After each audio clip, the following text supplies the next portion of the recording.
ಅಟ್ಟಹಾಸದಿಂದ ಮೆರೆಯುತ್ತಿರುವ ಮಗನೇ, ನಾನು ಜೈಲು ಕಂಬಿ ಮುರಿದು ವೇಷಧಾರಿಯಾಗಿ ಬಂದಿರುವುದು ನಿನ್ನ ಅಟ್ಟಹಾಸವನ್ನು ಮಟ್ಟ ಹಾಕಲೆಂದು.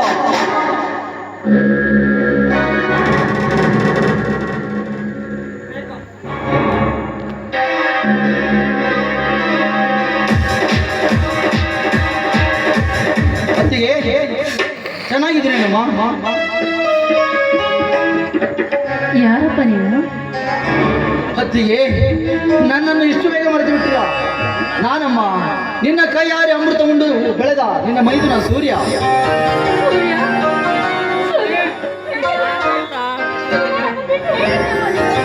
ನಾನು ಚೆನ್ನಾಗಿದ್ದೇನೆ ಅತ್ತಿಗೆ. ಅಣ್ಣ ಎಲ್ಲಿದ್ದಾರೆ ಅತ್ತಿಗೆ? ಅದೊಂದು ದೊಡ್ಡ ದುರಂತನಪ್ಪ ಈ ನಮ್ಮ ಸಂಸಾರವೆಂಬ ಜೀವನದಲ್ಲಿ. ಅದೆಲ್ಲ ಗೊತ್ತಾಗಿದೆ ಅಮ್ಮ ನನಗೆ.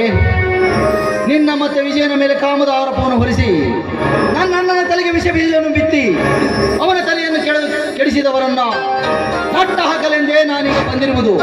ಮೊದಲು ಅಣ್ಣನನ್ನು ನೋಡಮ್ಮ. ನಿಮ್ಮ ಅಣ್ಣನಿಗೆ ಹುಚ್ಚಿಟ್ಟು ಇಲ್ಲ ದೇವಸ್ಥಾನದಲ್ಲಿ ಹೋಗೋಣ.